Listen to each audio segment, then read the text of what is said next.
খুশির ঈদ পালন করার জন্য প্রস্তুতি নিতে পারেন আওয়ামী লীগের কর্মী সমর্থকরা। এবার আসুন, কেন খুশির ঈদ পালন করার কথা আমি বলছি। খুশির ঈদ ঠিক কবে তার তারিখ আমার জানা নেই, কিন্তু বাংলাদেশে যে ঘটনাগুলো ঘটছে আমার মনে হয় বাংলাদেশে বড় কিছু ঘটা এখন সময়ের অপেক্ষা। যেমন বিপ্লবের পর প্রতি বিপ্লব হয়।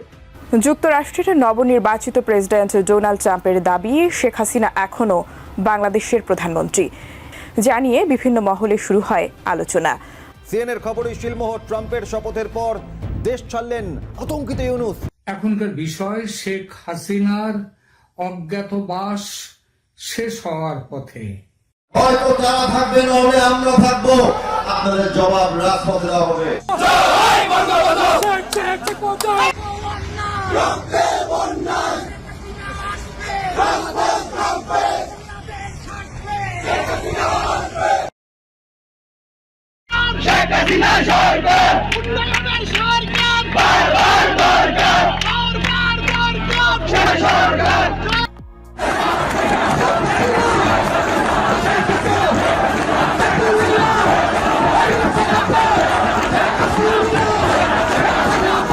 হয়তো তারা থাকবে, নাহলে আমরা থাকবো, আপনাদের জবাব রাজপথে দেওয়া হবে। মার্চের মধ্যে শেখ হাসিনা দেশে ফিরে আসবেন, এ ব্যাপারে আপনাদের বক্তব্য থাকবে। আমি একটু কথা বলি। আমি এটুকু বলি যে উনি বঙ্গবন্ধুর মেয়ে, উনি ফরগেট অ্যাবাউট দ্য বাংলাদেশের প্রধানমন্ত্রী ছিলেন, আওয়ামী লীগের প্রেসিডেন্ট, সব বাদ দেন, উনি বঙ্গবন্ধুর মেয়ে। ওনার দমনীতে কিন্তু বঙ্গবন্ধুর তত্ত্ব। বঙ্গবন্ধুটা কে?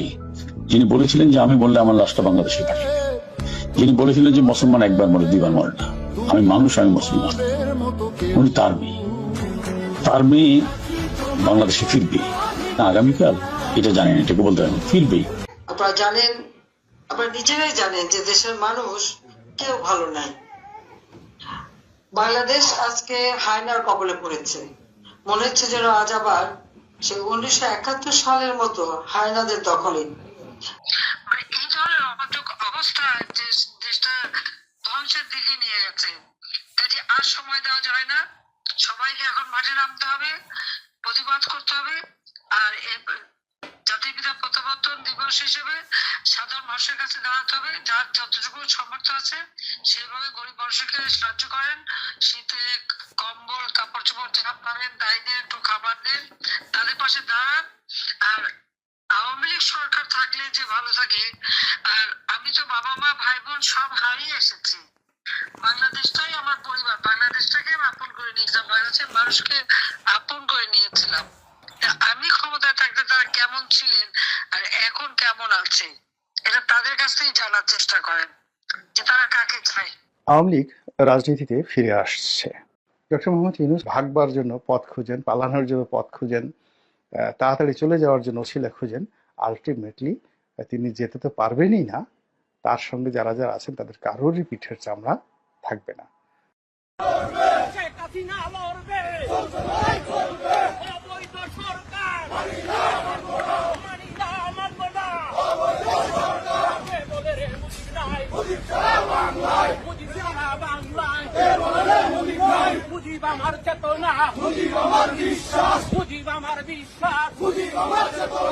যে সমস্ত দাবি রয়েছে সে দাবি যদি প্রধান উপদেষ্টা এবং উপদেষ্টা মন্ডলী যদি পূরণ না করে, তাহলে কিন্তু তারা কঠোর চেয়ে আরো কঠোর আন্দোলনের হুঁশিয়ারিও কিন্তু তারা দিয়েছেন।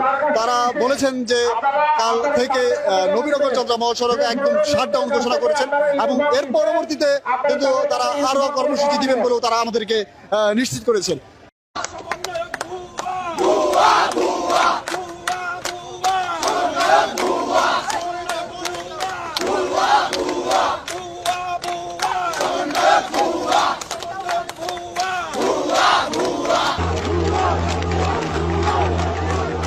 জিনিসের দাম ছিল কম, আমরা এই মনে করেন রিক্সা চলে যা কামাই করতাম, সুন্দরভাবে ফ্যামিলি নিয়ে চলতে পারতাম, সুন্দরভাবে দুইটা ডাল ভাত খাইতে পারতাম। কিন্তু এখন তো সেটা কষ্ট হয়ে গেছে, জিনিসের দাম বাড়িয়ে, বুঝলেন নাই? এখন মনে করেন জনগণ তো আমি একলা না, জনগণ তো সবাই একক জনকার মতামত একক রকম, ঠিক আছে। হাসিনা আসুক, আমার কথা হলো আমরা গরিব মানুষজনই বাঁচতে পারি, আমার কথা হলো এটা। শেখ হাসিনার কাছেই পাঠাবো, যে কথাটা একটু আগে বলছো এই কথাটাই আবার ফিরে শেখ হাসিনা কি করতে ফিরে বহে তা আমি 8টা রোজা থাকবা যদি ফিরা গদিতে বসে, এটা কারণটা কি? এটার কারণ কি? খুব মায়ের লাগে, খুব ভালো, শেখ হাসিনা অনেক ভালো, অনেক ভালো। বৈষম্য বিরোধীর অফিসটা নিয়ে কি একটা টর্চার সেল করা? কিন্তু আমরা সাধারণ জনগণ না বুঝে নিজের পায়ে নিজে কুড়াল মারছি। শেখ হাসিনা ছিল একরকম ভালো ছিলাম, এখন আমরা সেই শান্তিটা পাচ্ছি না। আমরা কিন্তু সাধারণ জনগণ সত্যিকার অর্থে আওয়ামী লীগ থাকা অবস্থায়, প্রধানমন্ত্রী থাকা অবস্থায় আমরা কিন্তু নিশ্চিন্তে ঘুমাইতে পারছি। সাধারণ জনগণ আসলে ছাত্র জনতার সাথে কাঁধে কাঁধ মেরে আমরা সাপোর্ট করছি। হ্যাঁ, এখন আমরা দেখি নিজেরাই বুঝতেছি আসলে সাপোর্টটা ভুল ছিল। দর্শক স্বাগতম জানাচ্ছি জবাবদিহির সরাসরি ফেসবুক লাইভে। আমি এই মুহূর্তে রয়েছি জুলাই স্মৃতি ফাউন্ডেশনের কেন্দ্রীয় যে কার্যালয় রয়েছে সেই কার্যালয়ের নিচে। আমরা কিছুক্ষণ আগেই কিন্তু দেখেছি এখানে দেশের বিভিন্ন প্রান্ত থেকে যারা মূলত জুলাই আগস্টের গণ অভ্যুত্থানে আহত হয়েছেন, সার্জিস আলম কেন্দ্রীয় সমন্বয়ক, তিনি কিন্তু পদত্যাগ করেছেন। এই পদত্যাগের পরপরই কিন্তু দেশ জুড়ে বিভিন্ন আলোচনা সমালোচনা তৈরি হয়েছে। সেই আমরা এই পিজিতে আমি ভর্তি আছি, পিজিতে থেরাপি নিচ্ছি। লাইভ দেখলাম, আপনাদের লাইভ দেখলাম। তো আমি দুঃখের সাথে বলি, যাতে গত 6 মাস পরে আমার আহত যোদ্ধা ভাইরা, যারা কিনা গুলি খেয়েছে, যারা কিনা স্প্রিন্টের আঘাত যাদের বুকে, তারা আজকে আবার এই 6 মাস পরে শহীদ জুলাইয়ের অফিসের নিচে দাঁড়াবে, এটা কল্পনাও করতে পারিনি। কিন্তু যখন আজকে দেখছি তারা এই শহীদ জুলাইয়ের অফিসের নিচে এই খোঁড়াতে এসে দাঁড়ায় এই যে তাদের এই 1 লাখ টাকার বিষয়ে বলতে হবে, তখন আমাদের কাছে আসলে আমরা খুব মর্মাহত। এখন যারা সরকার আছে, যারা কোনো সরকারই নেই, এদের যোগ্যতাও নেই, ক্যাপাসিটিও নেই, কিছুই নেই। শেখ হাসিনার সময় ভালোই চলছে, খারাপ চলেনি। বর্তমানে মনে করেন প্রধানমন্ত্রী শেখ হাসিনা উনি কিন্তু বাংলাদেশে আসবে প্রধানমন্ত্রী হিসেবেই, নির্বাচন দিবে, এটা দিবে সেটা দিবে। আসলে প্রকৃত অর্থে বাংলাদেশে কিন্তু নির্বাচন কিন্তু হবে না। তার মানে শেখ হাসিনা বৈধ প্রধানমন্ত্রী হিসাবে কিন্তু উনি বাংলাদেশে আসবেন, এবং কি এটি আপনার মার্চ অথবা এপ্রিলের ভিতরে কিন্তু সেটি হতে পারে। হাসিনা সরকার পতনের পরিকল্পনা শুরু হয়েছিল ঢাকায় আমেরিকার রাষ্ট্রদূত থাকার সময়। এবার সেই বার্নি কার্ডকেই পদ ছাড়ার নির্দেশ দিলেন ট্রাম্প শিবির। তবে কি বদলাতে চলেছে বাংলাদেশের ভবিষ্যৎ? ওয়াশিংটন থেকে বাংলাদেশের প্রতি নীতি পরিবর্তনের একটা আভাস পাওয়া যাচ্ছে। দুইটা যে বাদ দেমু আর মুখে, সেটা আমরা পারতাছি না। বিভিন্ন ধরনের সন্ত্রাস, চাঁদাবাজ শুরু হয়ে যাবে। নারী হয়ে সে সবাই থাকে পর্দার ভিতরে, আর আপনার নারী হয়ে কেন বেতনের জন্য রাস্তায় নামা লাগে? আমাদের বেতন দেয় না, ফ্যামিলি পরিবার নিয়ে আমরা খাইতে পারতেছি না, পড়তে পারতেছি না। আমরা পদে পদে অপমান হচ্ছি। আমরা একজন বঙ্গবন্ধুর জাতির পিতার সন্তান হিসাবে অঙ্গীকার করিতেছি যে আমরা বাংলাদেশে রাজপথে যে কোনো সিদ্ধান্ততে আমরা মাঠে নেমে সকল অপশক্তির বিরুদ্ধে রুখে দাঁড়াবো। যদি প্রয়োজনে নিজের জীবন উৎসর্গ করতে হয়।